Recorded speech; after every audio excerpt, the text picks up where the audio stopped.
नमस्कार। ANB news में आपका बहुत बहुत स्वागत है। मैं हूं नवीन पांडे। लोकसभा चुनाव नतीजों के बाद जिस तरह से आरएसएस नेताओं की ओर से बयानबाजी हुई, उसने सवाल खड़ा कर दिए। क्या बीजेपी और संघ के बीच सब कुछ ठीक नहीं चल रहा है? पहले संघ प्रमुख मोहन भागवत और उसके बाद वरिष्ठ नेता इंद्रेश कुमार ने जिस तरह से बयान आए, उसने अंदरूनी संघर्ष को सतह पर ला दिया। ऐसे माहौल के बीच गोरखपुर में आज संघ प्रमुख मोहन भागवत और यूपी के सीएम योगी आदित्यनाथ की बैठक को बेहद महत्वपूर्ण माना जा रहा है। सवाल यह है कि यूपी में हार के लिए किसको जिम्मेदार ठहराने की तैयारी चल रही है और संघ ऐसे में योगी के साथ खड़ा नजर आएगा। दूरगामी राजनीति के लिहाज से भी योगी संघ के लिए ज्यादा मुफीद बैठते हैं और ये मीटिंग इस पर मुहर लगा देगी। क्या बीजेपी आलाकमान यानी मोदी शाह लोकसभा चुनाव में मिले झटकों के बाद संघ से तालमेल बनाकर चलेंगे? ये कई सवाल हैं जो देश की राजनीति में मौजू बने हुए हैं। आरएसएस की एक समन्वय बैठक अगले महीने 31 जुलाई से 2 अगस्त तक केरल में होनी है। केरल वही राज्य है जहां बीजेपी ने पहली बार त्रिशूर सीट जीतकर खाता खोला है। ऐसे में केरल में होने वाली इस बैठक से विरोधियों को संदेश देने की तैयारी है क्या? इन्हीं सबके बीच यूपी में जिस तरह टास्क फोर्स बनाकर हार के कारणों की समीक्षा हो रही है, उसके पीछे क्या खेल चल रहा है? इन्हीं सब मुद्दों को पड़ताल करते हमारे साथ कुछ खास मेहमान बने हुए हैं जिनसे चर्चा को आगे बढ़ाएंगे। उससे पहले देख लेते हैं क्या कुछ कहा गया। इंद्रेश कुमार जो दिल में आया था वो उन्होंने अपने जुबा पर लाकर स्पष्ट कह दिया था। हो सकता है उनके ऊपर और कुछ प्रेशर आया होगा, इसलिए अपना बयान को उन्होंने बयान से मुकर गए होंगे। पर पूरे हिंदुस्तान को मालूम है अहंकार किसको है, अहंकार की भाषा कौन बोलते हैं, 400 पार की भाषा किसने की थी। और जो राम को लेकर आए, मतलब राम प्रभु रामचंद्र को, तो कोई प्रभु रामचंद्र को लेकर आता है? जो राम को लेकर आए उनका साथ दो करके बोले थे। अरे भगवान तो खुद प्रकट होते हैं, किसी को लाने की जरूरत नहीं है। अगर जहां श्रद्धा है, भक्ति है, तो वहां भगवान है। पर इनमें अहंकार ऐसा हुआ कि भगवान भी खुद हम है और भगवान से बढ़कर भी हम है। तो भगवान ने देखा होगा कि पहले ही इनको अगर शुरुआत करना है इनके अधपतन की, तो अयोध्या से करें। हाँ, इंद्रेश कुमार जी का स्टेटमेंट हमने सुना। उन्होंने बताया है, अहंकार के बारे में बताया है। ये हमेशा राष्ट्रीय स्वयंसेवक संघ संस्कार देता है। संस्कार दे करके राष्ट्रभक्ति का प्रेरणा देता है। हम स्वीकार किया है, राष्ट्रभक्ति का प्रेरणा संघ से हम स्वीकार किया है। समाज में सेवा करने का प्रेरणा हम संघ से हम स्वीकार किया है। उसको मार्गदर्शन के वजह से हम काम करेंगे। Will you think it's the suggestion for the BJP? He did not directly talk to BJP. He was talking generally. We will respect his words. देखिए, मैं इस तरह की किसी टिप्पणी को अव्वल तो प्रतिक्रिया के लायक ही नहीं समझता। भैया, राम के भक्त कौन है? विपक्ष राम का भक्त नहीं है। और हाँ, अगर कोई मशीन बनाओ ना कि सीना चीर करके देख लो कि किसकी राम भक्ति असली है और किसकी नकली है, चुनावी है, फर्क पता चल जाएगा। मर्यादा पुरुषोत्तम की जो अवधारणा बापू की थी, उसको विपक्ष अपने सीने से लगा के चल रहा है। आपकी अवधारणा क्या है? आप तो आपने मर्यादा पुरुषोत्तम की छोटी तस्वीर लगा करके जो राम को लाए हैं, हमने तो कंप्लेन किया इलेक्शन कमीशन को। ये बात अलग है कि इलेक्शन कमीशन ने उस पर कुछ नहीं किया, बिहार बीजेपी के हैंडल से ये चला। तो फर्क साफ है। सीधी सी बात है कि मैं बार बार कह रहा हूं कि अगर ग्रामशी को उद्धृत करूं तो वॉर ऑफ पोजीशन चल रहा है आरएसएस और बीजेपी में। देश को इसमें समय नहीं खपाना। देश को और विपक्ष को यह तय करना है कि बहुत 10 बरस बाद आर्थिक मुद्दे उभर करके सामने आए, उस पर बात करो, उस पर पहलकदमी करो, अग्निवीर जैसी योजना को खत्म करो। ये उद्देश्य है। सर, प्रतिक्रिया नहीं दी गई, लेकिन जीतन राम मांझी ने जरूर प्रतिक्रिया दी है। उनका ये कहना है कि भगवान श्री राम हमको सत्ता में लेकर के आए हैं, जो हमारे ऊपर टिप्पणी कर रहे हैं उन्हें अपने गिरेबान में झांकना चाहिए। किसी दूसरे ने तो टिप्पणी की नहीं, आरएसएस वालों ने टिप्पणी की। उनकी टिप्पणी पर अगर उनकी ये प्रतिक्रिया है तो जीतन राम मांझी जी जाने और आरएसएस वाले जाने। हालांकि उनके पुराने कुछ बयान ऐसे हैं जो अगर उनको याद करा दिया जाए तो बहुत मुश्किल होगी, लेकिन हमारा उद्देश्य वो नहीं। सर, मीडिया से बात करते हुए उन्होंने कहा कि किसी भी तरह के माल प्रैक्टिस को टॉलरेट नहीं किया जाएगा और अकाउंटेबिलिटी तय की जाएगी। अगर कुछ भी ऐसा निकला तो एनटीए में। नहीं, ये बोलने से एक दिन पहले क्लीन चिट कैसे दे दिया आपने? बिहार की एफआईआर नहीं देखी? बिहार गुजरात में क्या क्या हुआ हो? एक सेंटर पर जो मैथमेटिकल प्रोबेबिलिटी को भी डिफाई करता है। और मैं बार बार कह रहा हूं, ये एनटीए नाम की संस्था को रिविजिट करिए, रीइवैल्यूएट करिए। ये बच्चों के जीवन के साथ खिलवाड़ हो रहा है।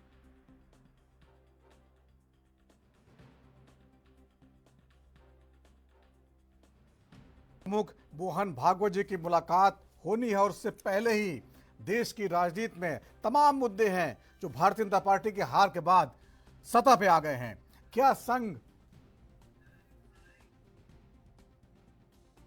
क्या संघ और बीजेपी के बीच रिश्ते इतने ठीक नहीं हैं?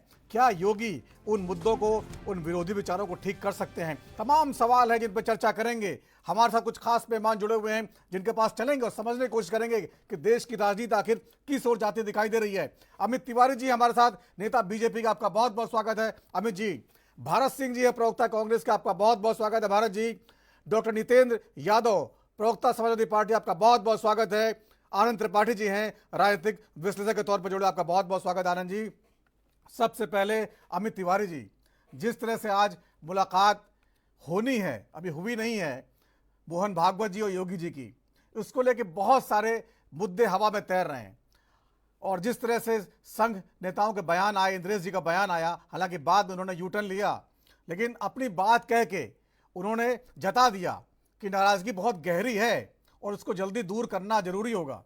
आप लोग कुछ कर रहे हैं इसके लिए? समन्वय बैठक की तारीख तो वैसे आ गई है। नवीन जी, सबसे पहले तो धन्यवाद मुझे बुलाने के लिए और समय देने के लिए।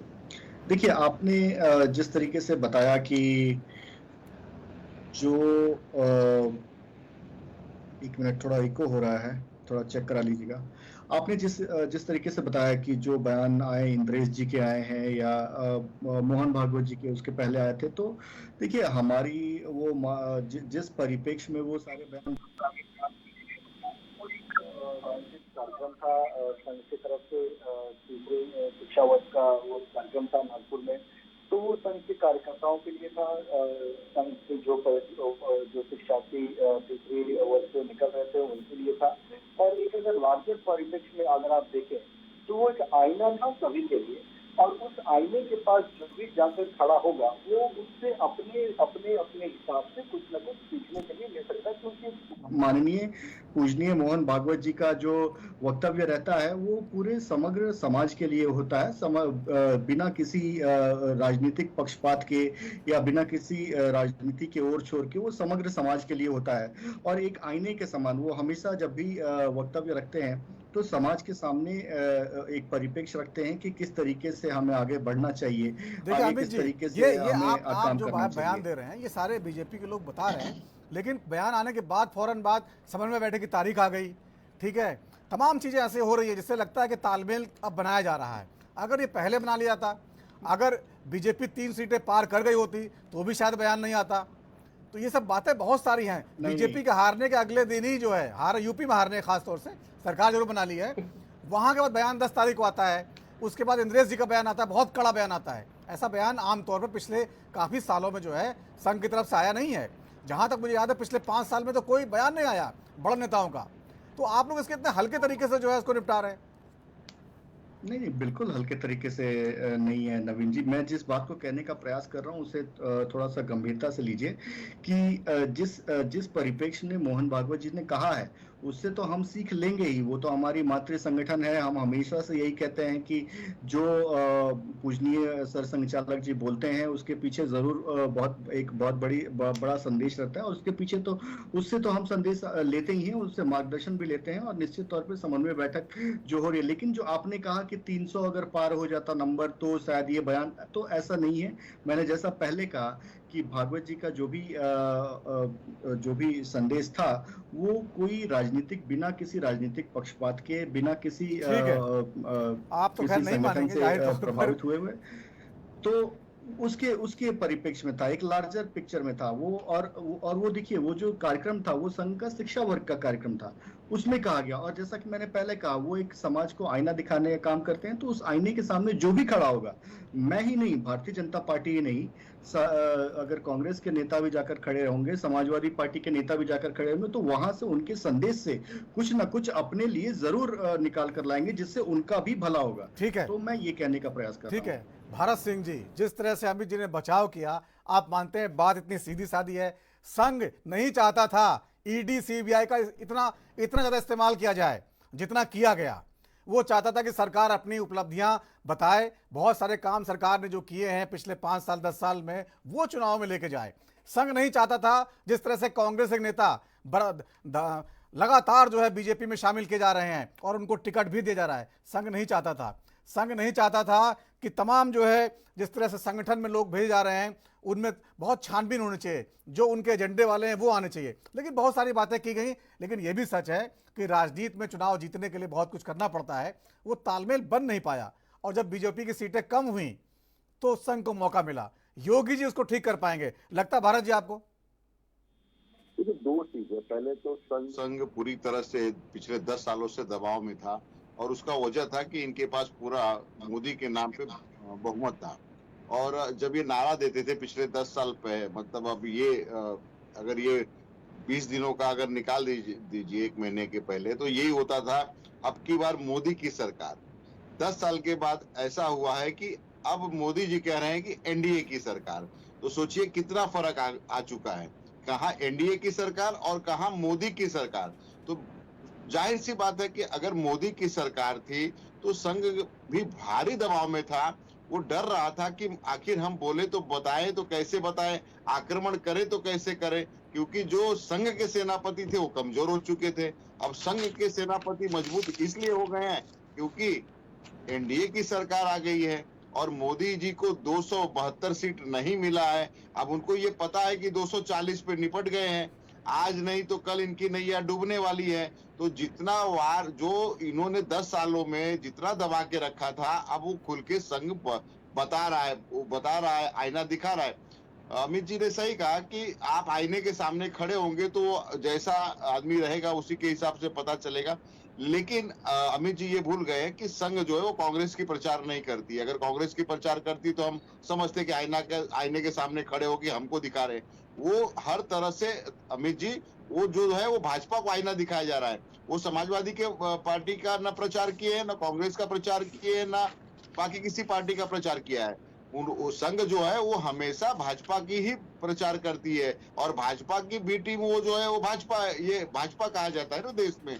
अब आप लोग मानेंगे नहीं, तो संघ जो आईना दिखा रहा है वो सच्चाई है। और सच्चाई ये भी है नवीन भाई, सच्चाई ये है कि कांग्रेस के पार्टी के नहीं, कांग्रेस ही नहीं, चाहे समाजवादी हो, कांग्रेस पार्टी हो, बाकी जितनी विपक्ष की पार्टियां थी, उन सारे भ्रष्टाचारियों को लेने के बाद और उनको जो है पूरे वॉशिंग मशीन में धोने के बाद, साफ सुथरा करने के बाद ये 240 का नतीजा आया है।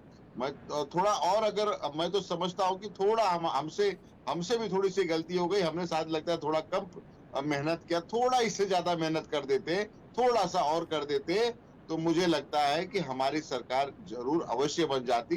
फिर भी देश की जनता ने जो जनादेश दिया है, देश की जनता ने जो आदेश दिया है, हमें विपक्ष में बैठ के मजबूती से देश की जनता के आवाजों को उठाना, वो हमारी कांग्रेस पार्टी और इंडिया के घटक दल हम सभी मजबूती के साथ देश की जनता की आवाज बनकर संसद में गूंजेंगे, और इनके जितने भी काम जो गलत काम करेंगे उस पे हम रोक लगाएंगे। भारत जी मैं आता हूं, उस पे लंबी चर्चा करेंगे। इस पे एक कमेंट दे दो अमित जी, बोलिए। जल्दी। बस 30 सेकंड दीजिएगा नवीन जी। मैं ये कहना चाह रहा था कि जो भरत जी ने ये कहा कि मोदी सरकार बार बार चुनाव में बोला गया, तो ऐसा नहीं है। अटल जी की भी सरकार देखेंगे तो उस समय भी हमारा नारा हुआ था, बारी बारी सबकी बारी, अब की बारी अटल बिहारी। 2014 में जब देखेंगे, जब मोदी जी को प्रधानमंत्री का प्रत्याशी बनाया गया था, तब भी हमारा यही कहना था कि बहुत हुई महिलाओं पर अत्याचार, अब की बार मोदी सरकार। तो ये हमारा नारा हमेशा से रहा है, और ऐसा नहीं कह सकते कि मोदी सरकार कहा गया क्या और अभी कहना एनडीए चाहते हैं वो आप सरकार समझ कहा जा रहे रहा हैं, है। लेकिन आप तो शब्दों में 5 सेकंड, शब्दों में खेल गए। 5 सेकंड, ठीक है भारत जी, क्लियर कर दीजिए उसको। जी बस और 10 सेकंड दीजिएगा, ये और 10 अमित सेकंड जी, दीजिएगा। इन्होंने जिस तरीके से अमित जी, कहा कि संघ जो है वो हमारी मात्र संगठन नहीं है, मैं कहना चाह रहा हूं कि संघ एक सांस्कृतिक संस्थान है। आपको इस संगठन देश के लिए हित के काम करता है। अगर आप देश हित में कुछ सोच रहे हैं तो उससे मार्गदर्शन लेने में ठीक है। कोई हर्ज नहीं है मेरे ख्याल से। नहीं बिल्कुल नहीं, मैं बिल्कुल दे दूं। ठीक है। भारत जी कंप्लीट कीजिए। 5 सेकंड में ये जवाब है कि ये कह रहे हैं कि अटल जी के बारे में वो सिर्फ ये नारा दिया गया था। यहाँ तो जब 10 साल तक हर मंच से, हर कार्यक्रम में, हर प्रवक्ता हर टीवी पे बैठ के मोदी की सरकार, यही आप बोला पे जाता बैठ था के भरत मोदी जी। की सरकार कहते थे। अब आपकी हिम्मत नहीं है, आपकी ताकत नहीं है, आपकी हिम्मत नहीं है कि मोदी की सरकार कह दे। अब आप कहेंगे एनडीए की सरकार। देखा हमने विजुअल, हम तो हमने अभी अभी बोल रहे हैं विजुअल मोदी देखा 3.0। कि मोदी जी किस तरह से अब जो है नतमस्तक हो रहे हैं, किस तरह से जो है जाके गले मिल रहे हैं। ये घमंड दिखा रहा था पिछले 10 साल में। पूछते नहीं थे, चाहे वो आडवाणी जी हो गए, चाहे वो नितिन गडकरी हो गए, स्टेज पे आते थे तो देखते तक नहीं थे। अब वो मोदी जी में बदलाव आया है। 240 का हथौड़ा जो पड़ा है, उससे अभी आगे देखिएगा बहुत बदलाव आएगा। अभी तो शुरुआत हुआ है, अभी चंद्रबाबू नायडू का, नीतीश कुमार का, आगे तो बहुत आपको झेलना है। ठीक है डॉक्टर नितेंद्र यादव, जिस तरह से यूपी में आप देख रहे हैं बहुत सारी हलचल है बीजेपी में, आप लोगों ने कमाल कर रखा है और बीजेपी बहुत परेशान है। तो बहुत सारी टास्क फोर्स बनाई गई है, रिपोर्ट ली जा रही हैं, और वहां पर भी संघ की बात नहीं मानी गई। बहुत सारी टिकट जो है उनकी मर्जी के बिगड़ दी है, प्रतापगढ़, श्रावस्ती, कौशाम्बी, रायबरेली, यहाँ तक कि कानपुर भी जो सीट वो चाहते थे जिस प्रत्याशी को, उसको नहीं दिया गया। कानपुर हालांकि जीत ली बीजेपी ने। तो तमाम मुद्दों पर नाराजगी है। तो आप लोग कैसे जो है इसको टैकल करेंगे और जीत को कैसे आगे ले जा पाएंगे?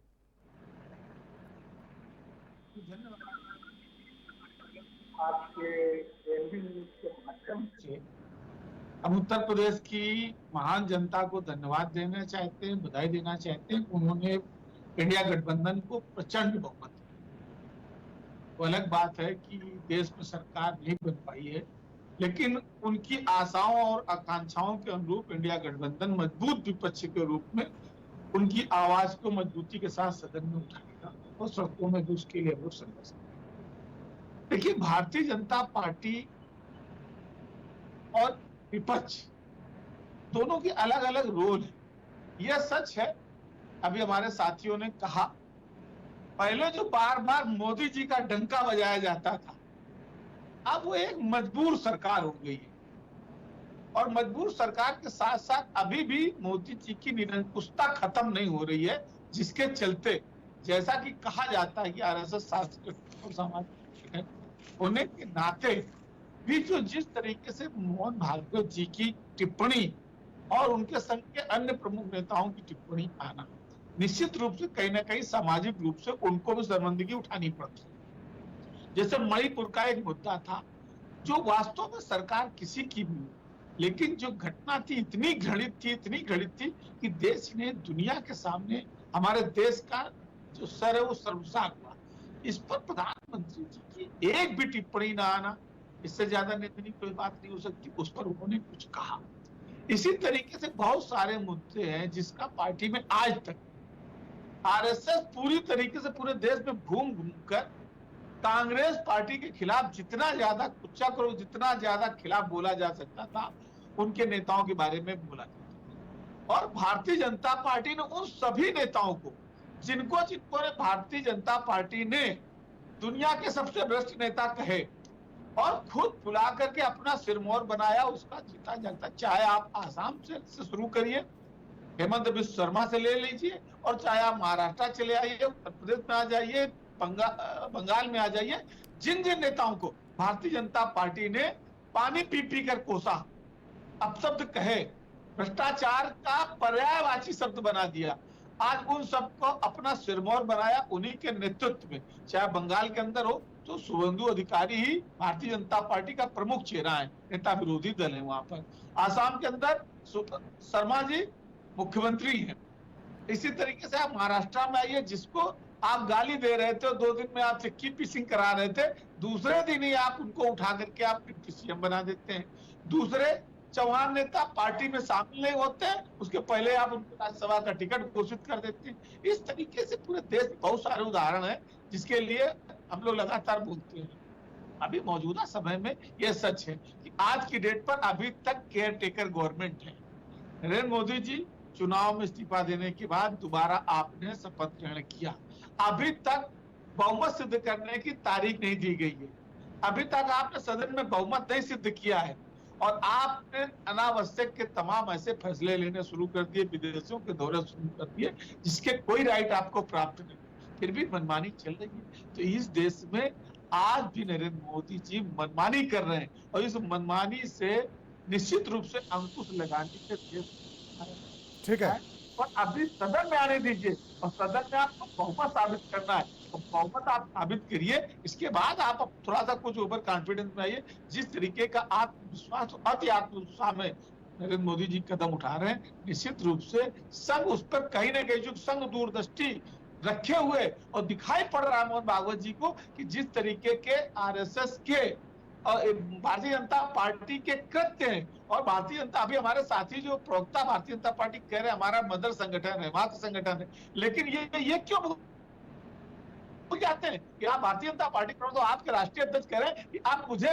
आरएसएस की जरूरत नहीं है। अब भारतीय जनता पार्टी स्वतंत्र पार्टी हो गई है और स्वतंत्र संस्था इतनी बड़ी मजबूत हो गई कि हमें आरएसएस की जरूरत नहीं। तो जरा खुद अपने राष्ट्रीय अध्यक्ष के बयान पर भी विचार कर लीजिए, इसके बाद कोई टिप्पणी दी। ऐसा ना हो कि आपके खिलाफ ही पार्टी कार्रवाई कर दे कि आप उनको अपने माता पिता बता रहे हो, आता हूं, अमित जी आता हूं। उनकी जरूरत नहीं है। ठीक है, पहले मैं आनंद जी से टिप्पणी ले लूं। इसीलिए तो कर जी आनंद त्रिपाठी जी, आपने सारे प्रवक्ताओं की बातें सुनी और जो मौजूदा राजनीति है वो समझ रहे हैं आप, जो है आपको लगता है कि आरएसएस जो है, आरएसएस भी कहूँगा तो उसका एक धड़ा जो है और जिसमें खुद मोहन भागवत खुद भी शामिल हैं, वो उपेक्षित महसूस कर रहा है। सरकार सत्ता में है, बावजूद इसके वो जो कराना चाह रहे हैं नहीं करा पा रहे।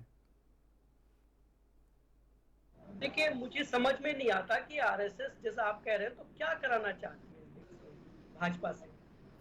आरएसएस के जितने कोर इशू थे इस सरकार ने सारे रिजॉल्व कर दिए। आप बताइए, आरएसएस ने जो बात कही है, जो काम करने का तरीका है, आगे अहंकार की बात की उसने। अब अहंकार क्या मोहन भागवत जी को तब याद नहीं आ रहा था जब मणिपुर में समस्या चल रही थी? जब मणिपुर शांत है तब मोहन भागवत जी क्यों लेकर के आ रहे हैं मणिपुर की बात? आप बताइए। यही तो मैं आपसे पूछ रहा हूँ, आप मुझसे पूछ रहे हैं। नहीं, यही तो मैं कह रहा हूँ। तो आरएसएस की डिमांड जो मैं कह रहा हूँ ना, इस सरकार से जरूरत से ज्यादा कर रही है आरएसएस। जो जितना वो भाजपा को देती है उससे बहुत ज्यादा डिमांड कर रही है आरएसएस। और भाजपा के लोग पूज्य संघ संचालक कह करके उनकी स्थिति को और बेहतर कर रहे हैं। आप याद करिए 2004 जब अटल बिहारी वाजपेयी कमजोर हो गए तो केसी सुदर्शन के नेतृत्व में यही आरएसएस किस तरीके से भाजपा पर आक्रमणकारी हुई और परिणाम हुआ कि भाजपा रसातल में पहुंचती चली गई। तो आरएसएस आज फिर उसी स्थिति में पहुंच गई। इंद्रेश जी के बयान को आपको एक याद होगा, आरएसएस के बड़े भारी नेता बीच में हुआ करते थे, राम माधव जी, जिन्होंने महबूबा मुफ्ती से भाजपा का गठबंधन कराया था, पीडीपी से। आज वो कहां है, याद है? किसी को पता है कि राम माधव जी कहां है? महबूबा मुफ्ती ने भाजपा की मतलब कि वैचारिक जो एक वो थी विजिबिलिटी थी, उसकी ऐसी की तैसी धज्जियां उड़ा दी सरकार के साथ बना करके भाजपा की राम माधव ने। उसी तरह के इंद्रेश जी हैं, एक अलग डफली बजाते हैं और जो मर्जी है वो कह देते हैं बिना किसी कोई जिम्मेदारी लिए हुए। तो अहंकार की बात आज चाहे मोहन भागवत जी हो चाहे इंद्रेश जी हो, उन लोगों को मुझे समझ में नहीं आ रहा कि भाजपा से चाहिए क्या।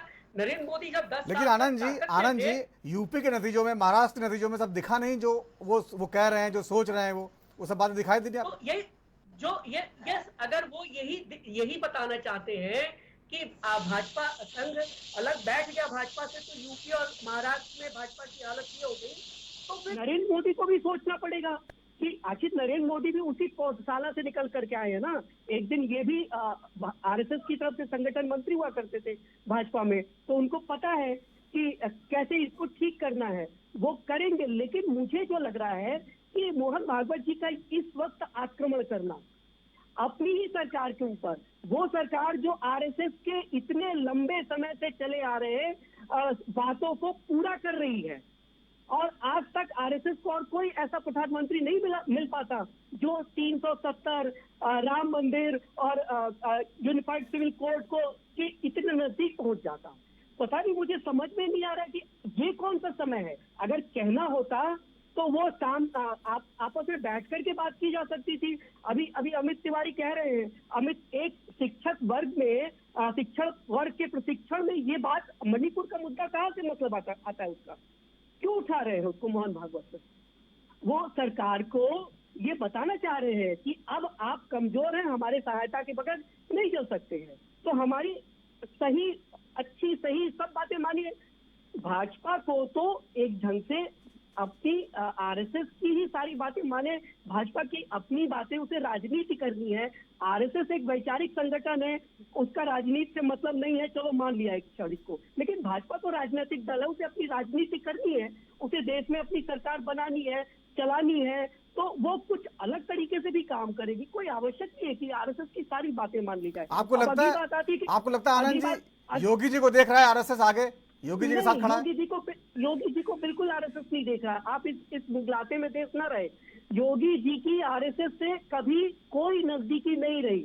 योगी का अपना एक स्वतंत्र विचार है, वो एक मठ के महंत हैं और उस मठ के विचार के प्रति पूरी तरह से समर्पित है। आरएसएस से उनका कोई जुड़ाव नहीं रहा है पूरी राजनीति में। जब से 98 में वो सांसद बन करके आए हैं, आरएसएस से उनका कोई जुड़ाव नहीं रहा है। और मुझे जो आरएसएस को मैं समझ पाता हूँ, आरएसएस अगर योगी पे दांव खेलेगी तो मुझे लगता है कि जितना वो मोदी से पीड़ित हो रहे हैं, अगर ऐसा देश मान रहा है, तो वो योगी से ज्यादा पीड़ित होंगे। तो ये मत समझिए कि आरएसएस मोदी के बरस योगी को खड़ा करने या योगी को आगे बहुत ही रुचिकर और बहुत ही नई लाइन बताई आपने। इस पे चर्चा करेंगे, छोटा सा ब्रेक है, ब्रेक के बाद लौटते हैं।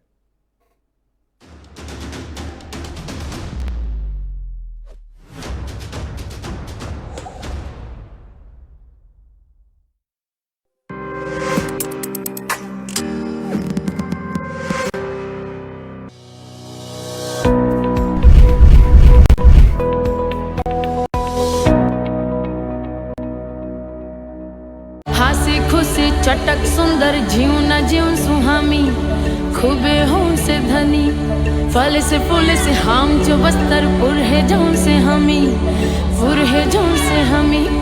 तिहार असन लागली दादा जवाना गरधार, आले फिकार नी कर विष्णु हम जो मुंडे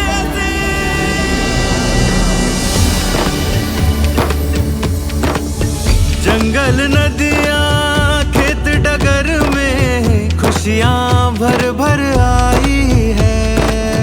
आज गगन रंग केसरिया खुशहाली बनकर छाई है।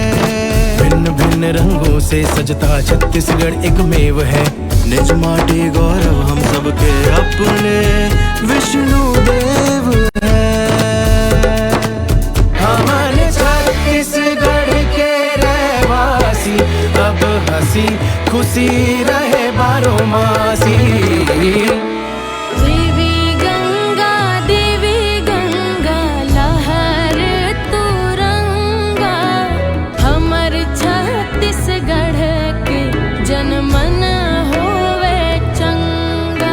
आहो देवी गंगा, आहो देवी गंगा। उत्तर प्रदेश की राजधानी लखनऊ से मैं जितेंद्र सिंह, हिमाचल की राजधानी शिमला से ANB न्यूज के लिए मैं टीना ठाकुर, छत्तीसगढ़ की राजधानी रायपुर से मैं अखिलेश तिवारी राजपुर, देवभूमि उत्तराखंड से मैं अमित चौधरी, राजनांदगांव, वाराणसी, चंबा, भूतपुर, गुरुग्राम, फरीदाबाद, लुधियाना, हरिद्वार, रुड़की, सीतापुर, गौतम बुद्ध नगर, अमेठी, फिरोजाबाद, चित्रकूट, हमीरपुर, कानपुर नगर से ANB न्यूज के लिए मैं सत्यम गोस्वामी।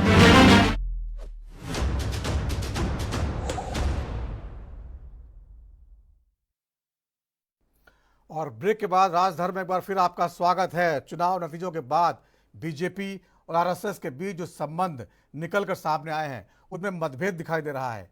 ये मतभेद कितने गहरे हैं, योगी आदित्यनाथ और संघ प्रमुख मोहन भागवत की गोरखपुर में जो मुलाकात है उसके मद्देनजर अगर देखें तो यूपी में जो बीजेपी की हार हुई है उसकी समीक्षा भी चल रही है। इन तमाम मुद्दों पर चर्चा कर रहे हैं। हमारे साथ कुछ खास मेहमान जुड़े हुए हैं जिनसे लगातार चर्चा कर रहे हैं। अमित तिवारी जी हैं, नेता बीजेपी के, भारत सिंह जी हैं, प्रवक्ता कांग्रेस के, डॉक्टर नितेंद्र यादव हैं, प्रवक्ता समाजवादी पार्टी के, और आनंद त्रिपाठी जी हैं, राजनीतिक विश्लेषक के तौर पर। अमित तिवारी जी, आपने सुना होगा आनंद त्रिपाठी जी बड़े परेशान हैं, वो समझ नहीं पा रहे हैं कि मोहन भागवत जी को चाहिए क्या। सब कुछ तो मोदी जी ने कर दिया, जो हिंदुत्व की जो आज तक काम नहीं वो सारे उन्होंने कर दिए। कश्मीर वाला उनके दिमाग में होगा, कश्मीर वाला काम कर दिया, और बहुत सारे ऐसे मुद्दे हैं, मंदिर बन गया।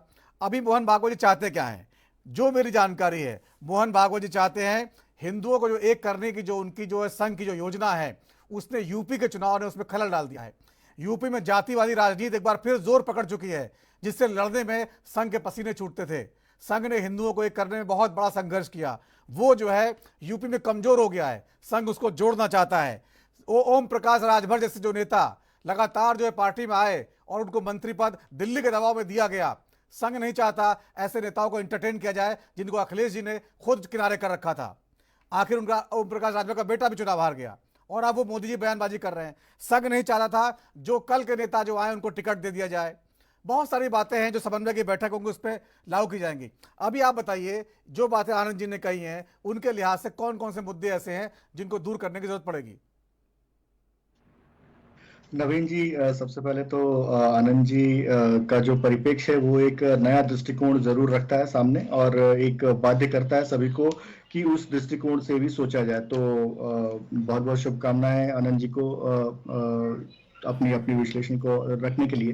निश्चित तौर पे इसे पार्टी के फोरम पे अगर कहीं हुआ तो मैं प्रयास करूंगा उसे रखने की। दूसरी बात जो आपने कहा कि संघ चाहता क्या है, तो देखिए संघ और भाजपा दोनों का एक ही लक्ष्य है कि राष्ट्र कितना मजबूत हो सके। राष्ट्र सर्वोपरि है और राष्ट्र को सर्वोपरि मानकर ही हमें सारे काम करते हैं। ये संघ भी यही चाहता है, भारतीय जनता पार्टी भी यही चाहती है। तो अगर भागवत जी के बयान से अगर ये फैलाने की कोशिश की जा रही है कि भाजपा में और संघ में दरार आ गई है या ऐसा कुछ नहीं, तो ऐसा कुछ भी नहीं है, ये आप मान के चलिए। दूसरी बात जो अभी नितेंद्र जी कह रहे थे, नितेंद्र यादव जी यूपी की जनता को देवतुल्य बता रहे थे, मुझे बहुत अच्छा लगा। यही अगर चीज वो राहुल गांधी को सलाह देते जो ये कहते थे कि यूपी की जनता नशेड़ी है, आज तो ये यूपी की जनता को देवतुल्य कह रहे हैं क्योंकि उनको उम्मीद से ज्यादा सीटें मिल गया उनको, तो उन्हें देवतुल्य लगने लगे। यही जब चुनाव के पहले जब आकलन ऐसा नहीं आ रहा था तो राहुल गांधी यूपी में आकर यूपी के युवाओं को नशेड़ी कह रहे थे, और नितेंद्र जी का उस पर एक भी बयान नहीं है कि राहुल गांधी को ऐसा नहीं कहना चाहिए, बल्कि उन्होंने तो साथ में मिलकर चुनाव लड़ा। मतलब जो है वो नहीं, नशेड़ी ही कहा था। अगर आप उनके वीडियो को सुनेंगे तो नशेड़ी ही कहा था। दूसरी बात, आप देखिए किस तरीके से इन्होंने कहा कि भाजपा मैंने अपोज कर दिया चैनल पे। पहले तो आप उसका सबूत दीजिए, अगर आपने जो कहा है उसका सबूत दीजिए। इस तरह से गलत बयानबाजी, अब आप भी मोदी जैसे मत बनिए। सबूत भी देंगे, सबूत आपके सामने है। आप अच्छे व्यक्ति हैं, उन्होंने नशेड़ी शब्द अगर उन्होंने नशेड़ी शब्द कहा तो उसका आप सबूत दीजिए। इसका कंटेंट करता हूँ ना, नहीं इसका आप सबूत मांगिए, मान लीजिए। बिना सबूत के चैनल पे बैठ के इस तरह से कहना गलत बात है, तिवारी जी वो एकदम गलत बात है। आप अच्छे व्यक्ति हैं, आप अच्छे व्यक्ति हैं। अगर इस तरीके से मुझे डिस्टर्ब किया जाएगा तो भरत जी याद रख लें कि मैं भी इसी तरीके से डिस्टर्ब करूंगा। नहीं, मेरे नेता ने सुननी चाहिए जनता को, उत्तर प्रदेश की जनता को अगर आप कहेंगे तो वो मैं तो रोकूंगा ना उसके लिए। भरत जी अपनी बात रखिए। अगर कोई गलत तथ्य अगर देगा तो उसे रोकना तो पड़ेगा ना। भरत जी आप अपने समय पे गलत या सही बताइएगा। भरत जी आप ऐसा नहीं होता है, नहीं ऐसा थोड़ी नहीं होता है, ऐसा नहीं होता है कि आप बोले और मैं रोकूं। नहीं, समय पे मांगिए। आप मैं स्मृति ईरानी थोड़ी नहीं हूँ, मैं तो भाई एंकर को डांट देती थी। स्मृति ईरानी, आप लोग अपने राज में स्मृति ईरानी जी तो एंकर को डांट देती थी कि आपकी हिम्मत कैसी हुई, आप ऐसे कैसे बोल दिए। ये तो आप लोग डराते धमकाते थे ना। हम लोग वो काम नहीं करते हैं और नशेड़ी ठीक है सब भरत लोग जी, तरीके से ही भरत डिबेट जी होना है। उनकी बात पूरी तो कर दीजिए। फिर बोलिए अमित जी, हम लोग बोलिए। की जरूरत नहीं है, आप इनके ऐसे साथ एक ही पॉडकास्ट शब्द कर पे लीजिए, है कि आप नशेड़ी भरत जी के शब्द, साथ उसको पॉडकास्ट मैंने कर लीजिए। अमित जी की हमको बातों यहाँ पे को क्यों मैंने उठाया? जो है इसमें हमारा उसमें क्या रोका बर्बाद हो है, रहा है? इस तरह से अगर नहीं भरत कहा जी को ही भरत जी बोलना उनको है, बात तो पूरी करने दीजिए। जिंदगी भरत को ही जी बोलना है तो आप दो लोगों को बिठाइए और बोलिए। दो लोगों का महिमा वंदन सुनिए आप। ठीक है, बोलिए अमित फिर जी, बोलिए, मेरी यहाँ बात पूरी कोई करिए, आवश्यकता रह नहीं जाती है, बात मैं पूरी निकलता करिए। हूँ, फिर आप इनके साथ पॉडकास्ट कर लीजिए। बात पूरी करिए अपनी। मैं ये बोल रहा हूं कि जब राहुल गांधी कहता था कि यूपी की जनता नशेड़ी है, तब नितेंद्र जी ने आवाज क्यों नहीं उठाया? आज उसी जनता को ये देवतुल्य बता रहे हैं। बहुत अच्छी बात। दूसरी बात, मोदी कहता था क्या, मोदी करता है क्या? इस तरह से बोलेंगे तो नहीं सुनेंगे हम। अमित तिवारी हम नहीं अमित सुनेंगे। तिवारी जी, अमित तिवारी ऐसा कैसी है? मोदी कहता देखिए, है क्या? नेशनल टेलीविजन है, थोड़ा मोदी कौन है? राहुल गांधी बहुत बड़ा नेता है, थोड़ा सा हाँ, कौन है मोदी? मैंने क्या मोदी कह दिया कहता भाई है क्या? साहब? नहीं, ना मोदी जी के बारे में ना राहुल गांधी जी के बारे में सम्मान से क्या बात किया? कीजिए। राहुल ऐसा गांधी बयान को बोला, देना, अमित कुछ और जी, कहा क्या? आज पप्पू तो आपका कहानी में जो है है। ब्लड प्रेशर हाई हो गया है लगता है। पप्पू आप कहा ऐसा क्या नहीं है? हो भरत जी, भरत जी, उनको आप बोलो। ऐसे व्यक्ति नहीं है। अरे भाई कहा ना आप आपने बताइए ना, कि गलत शब्दों क्या का कहा आप मैंने? अगर चयन करेंगे, क्या कहा? कहेंगे तो उसे रोका बताइए। जाएगा और बोला जाएगा, फिर आपके नेता के बारे में बोला जाएगा। क्या भाषा? आप तड़ी पार बताइए ना, कौन क्या है ये कहा जानता मैंने? नहीं है पूरा देश। क्या तड़ी सुना पार आपने? को आप गृह मंत्री दिए थे, बनाए हैं, वो नहीं पता है किसी को। हाँ। क्या इस तरह से राहुल कहा गांधी जाए कैसे क्या? बात करते हैं मोदी जी अमित के शाह लिए? तड़ी भरत जी, पार, भरत जी, भरत जी, अमित शाह व्यक्तिगत तड़ी टिप्पणी का पार। कोई मतलब नहीं है। क्यों? व्यक्तिगत टिप्पणी कोई मतलब बताओ नहीं। ना, अमित शाह तड़ी पार बोलिए और मोदी को अमित शाह जी को कोर्ट से जो है बरी किया गया। अरे कोई भी हो, लेकिन तड़ी पार हुए थे कि नहीं नवीन जी? तो ठीक है, अभी हुए थे तो उसको लेके बैठे रहेंगे क्या आप जो है? लेकिन तड़ी पार हुआ था कि देखिए, इस तरह चर्चा करने कोई मतलब नहीं। हम भरत जी, चर्चा गलत है, बहुत गंभीर विषय में चर्चा हो रही है। ये आपका काम है, आपका चैनल है, आप एंकर हैं। इस तरह से बेहुदा बातें इसीलिए कह रहा हूँ ना, इसीलिए कह रहा हूँ, मैंने रोका है। जवाब दिया जाएगा ठीक है, इसका। अमित जी अपनी बात रखिए थोड़ा सा सही बात कर तरीके रहे हैं से। राहुल गांधी की, आप अपने पार्टी का पक्ष रखिए ना भाई साहब। राहुल गांधी को मैं नहीं, कुछ नहीं कहूंगा, आप अपने समय बोलिए। अरे भाई ऐसे कैसे? हम हमारा गठबंधन, अरे भाई हम साथी हैं, हम इंडिया के गठबंधन के साथी हैं, वो हमारे भाई हैं, वो तो बोलेंगे, हम भी बोलेंगे। अगर आप उनके बारे में बोलेंगे तो हम भी बोलेंगे। ऐसा नहीं है, वो हमारे साथी हैं और जब साथी होता है तो हाथ पकड़ के चलता है। आपके जैसा छोड़ नहीं देता है, आपके जैसा छोड़ता नहीं है अमित जी। जब साथी बने हैं तो हाथ पकड़ के चलेंगे, एक दूसरे को पकड़ के चलेंगे। भरत जी मुझे कुछ गंभीर सवाल पूछने। भरत जी प्लीज। अमित जी ये सब कोई मतलब नहीं इसका। अमित जी प्लीज अपनी बात पूरी करिए। अमित जी अपनी बात पूरी करिए, व्यक्तिगत टिप्पणी मत करिए। आपके एक शब्द पे मैंने ऑब्जेक्शन लिया था, बाकी मैं आपके छोटे भाई हूँ हमारे। ठीक है भरत जी, भरत जी नहीं कर सकता हूँ, ये आप बता दीजिए। ठीक है, बोलिए अमित जी, बात पूरी करिए। हाँ, तो जब राहुल गांधी यूपी की जनता को नशेड़ी कहा करते थे, तब नितेंद्र यादव जी इतनी ही मुखरता के साथ अगर उनका विरोध करते तो मैं इनकी बात सुनता यहाँ पे। लेकिन आज ये देवतुल्य बना रहे। जनता तो देवतुल्य होती है। आज इनको ज्यादा सीटें मिल गई तो इनको लग रही है, लेकिन हमें तो हमेशा से ही देवतुल्य लगती है जनता, चाहे वो कहीं की भी हो। दूसरी बात, इन्होंने जो बताया कि भारतीय जनता पार्टी के लोगों ने झूठ फैलाया। अरे भाई, कैश फॉर वोट, आप महिलाओं के घर घर जाते हैं और बोलते हैं कि आप वोट दीजिए, आपको 8,500 रुपए मिलेंगे। ये कौन झूठ फैला रहा था? किस तरीके से आपने गली गली घूमकर ये कहा कि आपका आरक्षण खत्म हो जाएगा? झूठ फैलाया आपने। गृह मंत्री का, मोहन भागवत जी का, प्रधानमंत्री का नकली वीडियो, फेक वीडियो, एआई के द्वारा जनरेटेड फेक वीडियो चलाया आपने, ये कहते हुए कि आरक्षण खत्म हो जाएगा। आपने किस तरीके से ये कहा कि आपका संविधान खत्म हो जाएगा? ये झूठ फैलाया आपने। और अभी हाल ही में, आज की ही बात है, आप वहां जाके कहते हैं कि आपको मसाला डोसा खाने नहीं दिया जाएगा, मलयालम में बात करने नहीं दिया जाएगा। तो किस तरीके की बातें कर रहे हैं आप? क्या आपको पता भी है कि संविधान सम्मत क्या बातें होती हैं और किस तरीके से उसको रखना चाहिए? आपको तो पता ही नहीं है। एक लाल डायरी लेके घूम रहे हैं। एक लाल डायरी थी राजस्थान में, एक लाल डायरी मैं देख रहा हूं राहुल गांधी के हाथ में। किस तरीके से मलयालम, वहां पे केरल में जाके आप ये कहते हैं कि आपको मलयालम बोलने से मना कर दिया जाएगा, मलयालम बोलने नहीं दिया जाएगा, मसाला डोसा खाने नहीं दिया जाएगा। पॉइंट क्या है आपका? पॉइंट क्या है? देखिए, चुनाव तो खत्म हो चुके हैं, अभी पॉइंट क्या है? समाज में जहर घोलने का काम जो कर रहा है वो राहुल गांधी कर रहे हैं। इनके नितेंद्र जी जिसकी आलोचना सुनना नहीं चाहते, भरत जी के नेता कर रहे हैं। राहुल गांधी समाज में जहर बोने का ठीक है, जवाब ले लीजिए। ठीक है, राहुल गांधी नॉर्थ और साउथ में डिवाइड। ठीक है, जवाब ले लीजिए अमित जी, जवाब ले यही लीजिए। काम वो हमेशा से करते आ रहे थे। ठीक है, जवाब ले लीजिए भरत जी, इनका जवाब देंगे। साथ में मुझे बताइए, खड़गे जी का बयान आया है, वो कह रहे हैं गलती से बनी सरकार है और गलती जो है बहुत जल्दी दूर हो जाएगी। तो गलती से बनी सरकार कैसे है, थोड़ा ये बताइए। जब वो पूरा एनडीए जीत के आया है, ठीक है, बीजेपी की सीटें थोड़ी कम हो गई हैं, लेकिन एनडीए की सीटें तो पूरी हैं।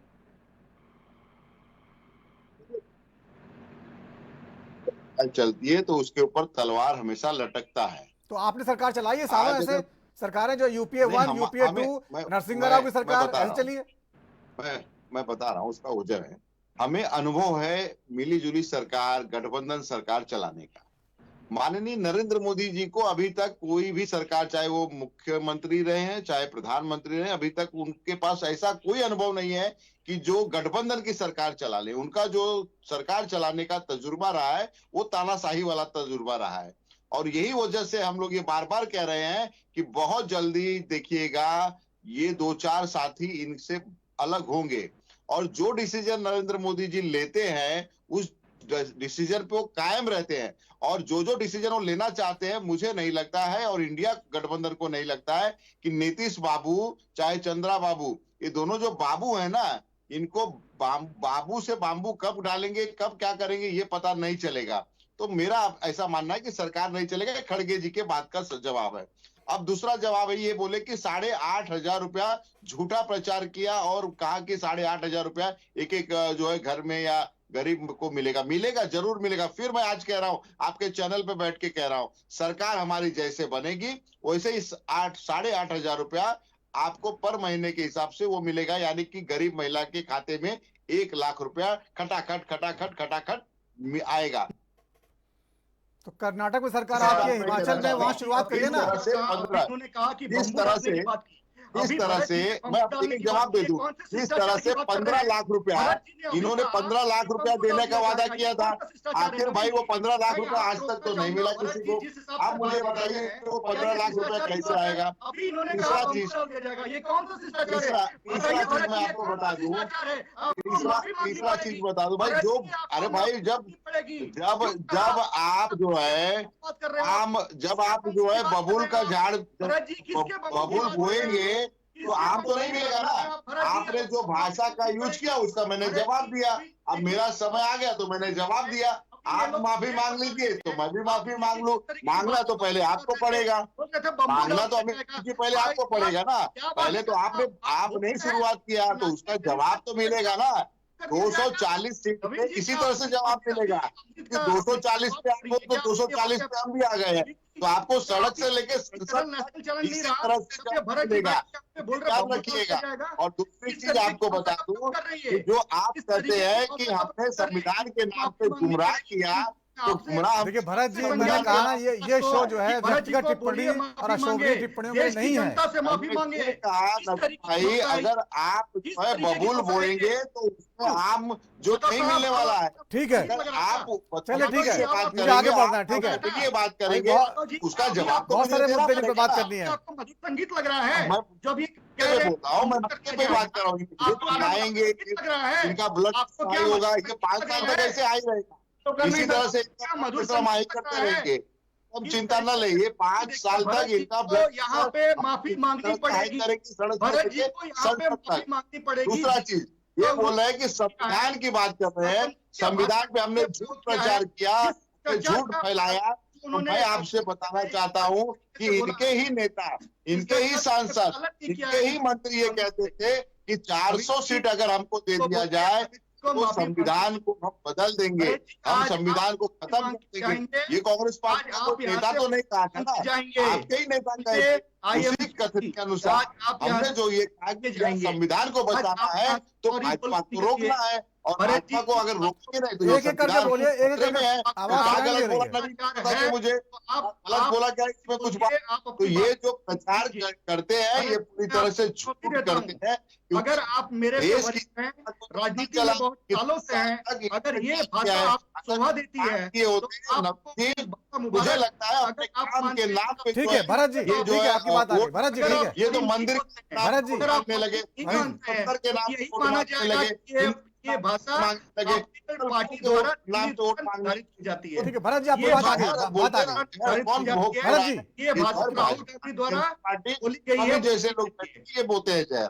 ठीक है अमित जी अपनी बात पूरी करें 30 सेकंड में। नहीं नवीन जी, जिस शब्दों का प्रयोग किया है भरत जी ने, बम्बू डाल देने का, ये बहुत ही गलत शब्द है। अशोभनीय अगर शब्दों माफी का नहीं इस्तेमाल नहीं मांगते करना हैं है, तो शोभनीय। यही माना जाएगा कि राहुल गांधी ने इन्हें बोला है बोलने के लिए, सोनिया गांधी ने इन्हें बोलना है बोलने के लिए, दिल्ली ने अधिकृत किया है बम्बू डालने वाली भाषा का प्रयोग करने के लिए। भरत जी, जिस शिष्टाचार की आप दुहाई दे रहे थे उसी शिष्टाचार का पालन करते हुए आपको माफी मांगनी चाहिए। आप अगर कहेंगे तो आपको सुनना पड़ेगा। आपने पहले कहा फिर मैंने कहा। भरत जी अपनी बात वापस ले लीजिए, खत्म करिए, आगे बढ़िए। अरे भाई ये अपनी बात वापस ले लेंगे, हम लेंगे। ठीक है मैंने चलिए, राहुल जब गांधी तक नहीं लेंगे हम क्यों ले भाई? डाल देंगे। इसीलिए तो किसी का कहा भी कि किसी सड़क को से भी लेकर व्यक्तिगत टिप्पणी और संसद अशोभनीय तक टिप्पणी इसी नहीं तरह से करनी। जवाब मिलेगा मैंने क्या आपको। कहा मैंने क्या कहा, अगर नवीन जी टेप को पूरा रिवाइंड करके इनको नवीन जी सुना को दीजिए, पता मैंने है, क्या कहा था? नवीन जी को पता मैंने है अच्छी क्या तरह कहा था, से। राहुल गांधी ऐसा बोलता है, अगर वो बात इनको बोलता है तो बोलता है, एक सांसद को, एक पार्टी के बड़े नेता को इस तरह से कहोगे आप? चैनल अगर ये भाषा अशोभनीय नहीं है क्या, तो मेरे लिए बम्बू अशोभनीय नहीं है, मेरे लिए बम्बू अशोभनीय नहीं है। अगर आपके लिए वो अशोभनीय नहीं लग रहा है तो मुझे बम्बू अशोभनीय नहीं लगता है। ठीक है नवीन जी, हमारे अभी और भी बैठे मेहमान हैं, हैं, इस तरीके उनको की बोलने भाषा दीजिए, आपका ठीक है चैनल endorse अमित जी। करता है। अब डॉक्टर साहब बैठे अगर हुए नहीं हैं, करता आनंद जी बैठे हुए हैं। तो भरत जी को बाहर निकालिए यहाँ से। अगर नहीं करता है तो भरत जी को बाहर निकालिए यहाँ से, नहीं तो अरे भाई बोलिए बाहर तो आपको निकाला जाएगा ना, अब हम तो संसद से आपको बाहर देखिए, हम किसी निकालेंगे। को बाहर नहीं निकालते, ये सम्मानीय हमारे लिए नहीं सारे लोग नवीन जो जी, हैं, आपके ठीक है? चैनल पे मतलब आप आपके चैनल पे आप इस शब्द को एंडोर्स कर रहे हैं, जो कांग्रेस पार्टी के प्रवक्ता अमित ने जी, कहा गलत कि बात मत बम्बू करिए, कर दिया अशोभनीय जाएगा। टिप्पणियों के लिए इस शो में कोई जगह नहीं है। मैंने बार बार बोला है तो व्यक्तिगत भरत जी टिप्पणियां कृपया माफी अशोभनीय मांगिए, टिप्पणियां आपको नहीं होंगी। नवीन जी ने भी कह दिया। अरे भाई आप आपको माफी नवीन मांग जी ने भी लीजिए कह जिस दिया, तरह से माफी आपने कहा, मांग मैं भी देखिए, आप अगर मांगेंगे तो मैं भी मांग लूंगा, अगर आप मांगेंगे तो मैं भी मान लूंगा। नहीं ये बात मैंने भरत जी देखिए, कहा इस पे था, ये तो वाकई बता जो है- दीजिए। मैं आपने जो कहा मैं बताने के लिए तैयार हूँ। नहीं, मैंने वो- क्या कहा वो बता वो दीजिए शब्द आप। दोहराने लायक नहीं है, लेकिन उसको वापस ले आपने लीजिए कहा अपने। राहुल गांधी ने कहा, राहुल गांधी कहता है, मतलब इस तरह से एक सांसद को इसमें और एक कौन सा बड़े बुरी बात पार्टी है? के नेता को इसमें इस तरह कौन से सी कहा बुरी जाता है बात क्या? देखिए राहुल गांधी जी कल उसमें देश कौन के सा प्रधानमंत्री बन बताइए? सकते हैं, बहुत ही अरे सम्मानीय भाई नेता है वो, उनके तो बारे में कोई बताइए, ऐसा मुझे नहीं कहना बताइए चाहिए। कि मोदी आप लोग जी दिन रात अभी सोते मोदी जागते जी ने मोदी जी अभी को तक गालियां शपथ देते हैं। लिया है क्या? आप लोग और दिन बिना रात शपथ लिए अभी तक वो प्रधानमंत्री का अभी तक गालियां जो देते है हैं। उन्होंने शपथ लिया है क्या? नहीं, प्रधानमंत्री का शपथ लिया है क्या? अभी वो सांसद ही है ना, अरे वो सांसद ही है, अभी तक शपथ नहीं हुआ है। और आपने क्या कहा? आपने कहा कि बम्बू कर देंगे। अरे बम्बू, आप अगर उसको गलत वे में लेके जाएंगे, देखिए नहीं, आप अगर गलत वे में लेके जाएंगे तो यह धारणा है समझते हैं कि अपमानजनक है राहुल गांधी का शब्द जो है वो अपमानजनक। अगर आप मेरे देखिए, हमारा नेता के बारे में चैनल कहेंगे हमारा तो चैनल आप इस मेरे तरह के विचारों का बारे में समर्थन नहीं कहोगे। करता। तो आप ये मानते हैं अगर कि आप इस तरह के विचारों का माफी समर्थन नहीं मांगिए, करता। आप माफी मांगिए, राहुल गांधी जी के बारे में अगर आप शब्द कहेंगे तो मैं आपके नेता के बारे में कहूंगा, 100% कहूंगा। तो आप बोलेंगे कि बम्बू डाल देंगे। ठीक है, आप तो अटक भाई गए उस पे, मैंने ठीक है, बार कहा बार कि भैया एक शब्द अगर को दोहराने सड़क की से जरूरत लेके नहीं है। संसद तक, ठीक है अमित जी, जो है, हम आगे बढ़ रहे हैं, ठीक शब्द है। होता है, एक शब्द होता है, महाराष्ट्र का एक शब्द है, एक शब्द को 1000 बार रिपीट किया इन्होंने। उसको रिपीट करने की जरूरत नहीं है। ठीक है डॉक्टर नितेन जी, जिस तरह से ओम प्रकाश राजभर जी का बयान आया कि बीजेपी के नेताओं में हमें वोट दिलवा नहीं पाए, हमारा बेटा हार गया चुनाव, आपको लगता है कि ये जो खटास है वो और बढ़ेगी? मंत्री है वो योगी सरकार में, पहले आपके साथ भी थे। मुझे लगता नहीं कि ऐसे लोगों के ऊपर कोई टिप्पणी करके हम लोग मंत्री को हैं अपना वो। समय जाया करना चाहिए। ये लोग देखिए वो हैं कि कभी भी भाषा की अमित मेरे अच्छे मित्र हैं, छोटे भाई जैसे हैं, ये जानते हैं मुझे, तो मैं भी जानता हूँ। क्या है कि शुरुआत इन्होंने गलत कर दिया ना, इसीलिए मैंने शब्द किया, नहीं तो मुझे देश के प्रधानमंत्री सबका प्रधानमंत्री होता है भाई, दर्शकों का समय खराब मत करिए। 140 करोड़ का प्रधानमंत्री, मेरा भी प्रधानमंत्री है, इस तरह से नहीं होता है। लेकिन आप भी अपने शब्दों को थोड़ा सा संभाल के रखिए। भरत जी आपस में बात कर लीजिएगा शो के बाद जो है। हम आप लोगों अरे को बंद है, नहीं आ रहा है आवाज। अच्छा ठीक ठीक ये है, मैं डॉक्टर कह रहा साहब हूँ बोलिए। कि जिनकी बोलिए डॉक्टर जिनका आप नाम ले रहे हैं वो ये वही तो है जो कल को कह रहे थे हम योगी जी को ऐसी जगह भेजेंगे जहां भीख मांगने की ट्रेनिंग दी जाती है। कल मोदी जी को देश को सबसे झूठा इंसान बता रहे थे, आज उसी पार्टी में जाकर के मंत्री वो बन ये के भी कह बैठे रहे थे अखिलेश और जी को मंत्री राजनीति बन के करनी अपनी नहीं आती सरकार को कोस रहे है। हैं। अखिलेश जी को राजनीति ये करनी नहीं आती, अपनी समीकरण साधने नहीं आती, ये भी कह रहे थे। हाँ बिल्कुल, तो ये अब ये भारतीय जनता पार्टी तय करे ना, ये उनके अपना अलायंस पार्टनर है। अभी अभी भारतीय जनता पार्टी के प्रवक्ता बता रहे थे, राष्ट्र की बात कर रहे थे, राष्ट्रवादी बात कर रहे थे। ये कौन से राष्ट्रवादी हैं? अनुप्रिया पटेल किस राष्ट्रवादी पार्टी की हैं? ये संजय निषाद कौन से? ये टोटल जातिवादी राजनीति करते हैं और अपने समीकरण बनाने के लिए पॉलिटिक्स करते हैं, दूसरों को बदनाम करते हैं। अभी ये प्रवक्ता भारतीय जनता पार्टी भी इतनी बार रिपीट किया, शायद मुझे लगता है भरत जी ने एक बार कहा होगा, मुझे बहुत सुनाई नहीं पड़ा स्वर में, अगर वो कहा था तो उसको माफी मांग लेनी थी, लेकिन इन्होंने इतनी बार रिपीट किया इस शब्द को जिसका मुझे लगता है कि ये संसदीय। अभी मुझे इनसे कहना है कि इनको लाल डायरी और संविधान में फर्क नहीं मालूम है। एक व्यक्ति संविधान लेकर के संविधान की बात कर रहा है, आप बार बार उसको लाल डायरी कह रहे हो, ये इनका तहजीब है। इनको कितना सम्मान करते हैं संविधान का, कितने बड़े। हमने तो ऐसा संविधान नहीं देखा है। हमने तो जो संविधान देखा है वो बाबा साहब अम्बेडकर जी ने लिखा था। हमने तो लाल डायरी वाला संविधान नहीं देखा है, जो लाल डायरी वाला संविधान आप चलाना चाहते हैं पूरे देश में। हमने तो जो संविधान देखा है उसमें प्रभु राम की फोटो थी, उसमें राम दरबार था। अमित रुको, एक सेंटेंस का जवाब एक सेंटेंस में लो। वही जिसको आप लाल डायरी, वही अमित शाह को देखो जाके, अमित शाह वही संविधान भेंट कर रहे हैं दूसरों को। आप अपने प्रवक्ता, अपने नेता को नहीं देखते हो? अमित शाह के आपके सड़क छाप मवाली है क्या? अमित शाह आपकी पार्टी के राष्ट्रीय अध्यक्ष रह चुके हैं, आपके गृह मंत्री है, वो वही संविधान दे रहे हैं दूसरे को, जिसकी आप लाल डायरी जिसको कह रहे हो। आप पढ़ते लिखते नहीं हो क्या? कभी नहीं दिया है वैसा, वो संविधान कभी नहीं दिया है। अमित जी आपके पास चल रही होगी, ठीक है, मौजूद होगी, दिखा दीजिए। पब्लिक डोमेन आपने अगर झूठा फोटो बनाया होगा एआई के माध्यम से तो उस पर मैं नहीं कह सकता कुछ। ठीक है, चलिए ठीक है। की ट्रेनिंग हुई है जिसको आपने 50 सालों तक संविधान को माना ही नहीं और आज भी नहीं मानते हो, उसका इतना अपमान करोगे? तुम्हें माफी मांगनी चाहिए, संविधान को लाल डायरी कहते हुए शर्म नहीं आती है? तो शर्म आनी चाहिए। राहुल गांधी ने क्या कहा था? देखिए चुनाव मोदी जी संविधान को उठा के यूं करते हैं, यूं करते हैं। आपने कभी संविधान को तो यूं करते हैं। मुद्दे पर बोलना नहीं आता है, संविधान को लाल डायरी बताओगे? तुम्हें शर्म आनी चाहिए कि संविधान की इज्जत करना सीखो, राष्ट्रवादी बनते हो। अरे यादव जी, टोटी चोर जिसका प्रमुख हो, जिस पार्टी का प्रमुख हो, उस पार्टी से मुझे सीखने की जरूरत नहीं है। हमारे यहाँ बहुत अच्छे अच्छे नेता हैं, हम उनसे मार्गदर्शन लेते हैं। जिस पार्टी का अध्यक्ष टोटी चोर हो, जिस पार्टी का अध्यक्ष ये कहता हो कि लड़के हैं, लड़कों से गलती हो जाती है, फिर आप व्यक्तिगत टिप्पणी कर रहे हैं, मैंने बार-बार रोका है। सीख लेने की जरूरत नहीं है। आप एक राष्ट्रीय अध्यक्ष को आप इस तरह से लड़के हैं, लड़कों से गलती हो जाती है। इतनी बड़ी पार्टी आपके लिए कार सेवकों के ऊपर गोलियां चलवा दी। टपोरियों से यही सीखने को मिलेगा, ये संविधान का यही सम्मान करेंगे। तुम संविधान का सम्मान करोगे, संविधान को लाल डायरी बताओगे। बहस कर रहे हैं, इससे पहले कई बार आप लोग साथ बैठे हैं और बहुत अच्छी बहस की है। आज पता नहीं आप लोग किस तरह। ठीक है, मुझे समय खत्म हो रहा है, टिप्पणी लेनी है। ये चोर आदमी यहाँ बैठा है, डॉक्टर साहब व्यक्तिगत टिप्पणी नहीं, आनंद त्रिपाठी जी नहीं, ये बताइए, ये टोटी चोर इनके बाप की औकात थी, एफआईआर क्यों नहीं कराई? मैं तो अगर सामने होता तो पटाख के मारता। ये टोटी चोर कहेगा, इसके खिलाफ एफआईआर कराऊंगा। डॉक्टर नितेंद्र इस तरह अरे बेवकूफ पागल आदमी है।